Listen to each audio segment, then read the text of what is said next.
ఓం శ్రీ గురుభ్యో నమః గం గణాధిపతయే నమః. శుభం టీవీ వీక్షకులకు స్వాగతం. ఈరోజు మనము 2024 7వ మాసం సెకండ్ పక్షం అంటే 16 to 31 వరకు జరిగే గోచారం తెలుసుకుందాం.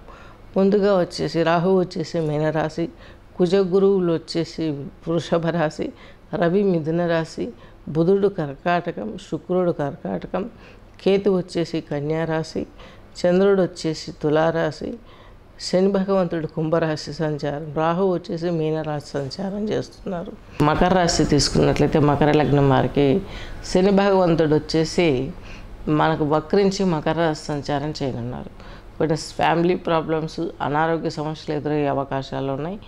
మీకు మూడో ఇంట్లో వచ్చేసి రాహు సంచారం.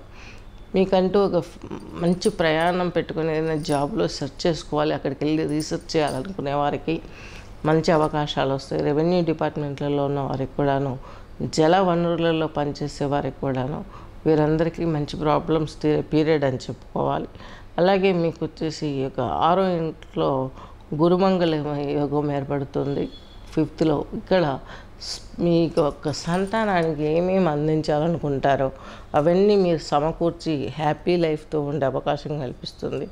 తల్లిగారి ఆరోగ్యం ఇప్పుడిప్పుడే మీకు మంచి గడియలు సాగుతున్నట్టు ఆమె ఆరోగ్యం మంచిగా అవుతుంది. తద్మూలకంగా మీరు మంచి అనుకూలమైనటువంటి వాతావరణాన్ని ఫ్యామిలీలో చూడగలుగుతారు. ఇన్ని రోజులు ఎన్నో డిస్టర్బెన్స్, తండ్రి హెల్త్ బాగోలేక, తల్లి హెల్త్ బాగోలేక ఎన్నో ప్రాబ్లమ్స్ ఫేస్ చేశారు. ఆ ప్రాబ్లమ్స్ నుంచి మీరు బయటపడగలుగుతారు. మీ ఆరోగ్యం కూడా కొంత కుదుటపడుతుందా అన్నట్టుగా ఉంటుంది.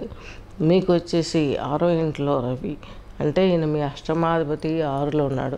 చాలా శుభకరంగా ఉంటుంది. ఒకటే గుర్తుపెట్టుకోండి, 12, 6, 8 అధిపతులు ఒకరి స్థానంలో ఒకరుంటే మంచి యోగాన్ని ఇస్తారు. కాబట్టి రవి కూడా మీకు పరిపూర్ణ ఆరోగ్యాన్ని ఇస్తారు.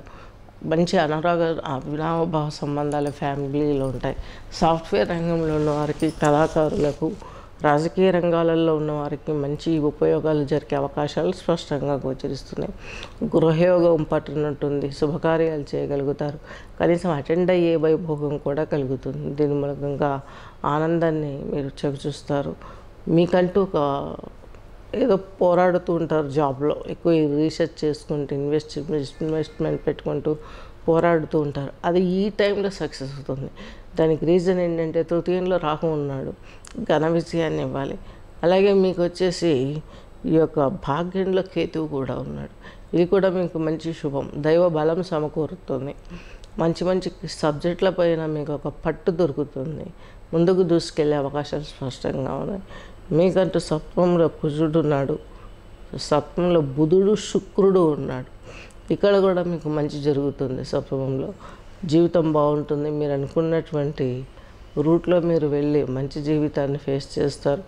ఎందుకంటే శుక్రుడి కంటే బుధుడు కొంచెం మీకు మంచి చేసే అవకాశాలు ఉన్నాయి. 100% కాదు, ఒక 30-40% మీకు మంచి జరిగే అవకాశాలు స్పష్టంగా గోచరిస్తున్నాయి. అలాగే చంద్రుడు వచ్చేసి మీకు మకర రాశి వారికి సప్తమాధిపతి దశమంలో ఉన్నారు.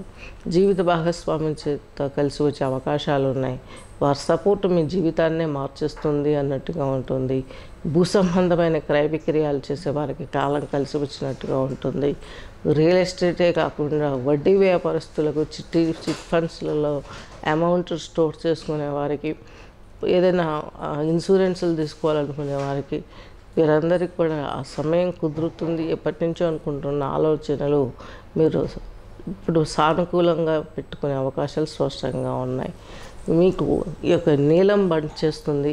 కానీ మీ ఒరిజినల్ డేట్ ఆఫ్ బర్త్ అలాగే చార్ట్ చూయించుకున్నట్లయితే మీ లగ్నాధిపతి, రాశాధిపతి ఏ డిగ్రీలో ఉన్నారు, ఏ రాశిలో ఉన్నారు, ఏ నక్షత్రంలో ఉన్నారు, అది పెట్టుకోవడం మూలకంగా మీకు ఎలాంటి ఫలితాలు వస్తాయి అనే విషయాన్ని మనము స్పష్టంగా తీసుకున్నట్లయితే మీకు మంచి జరిగే అవకాశాలు స్పష్టంగా ఉన్నాయి. గమనించగలరు. స్వస్తి.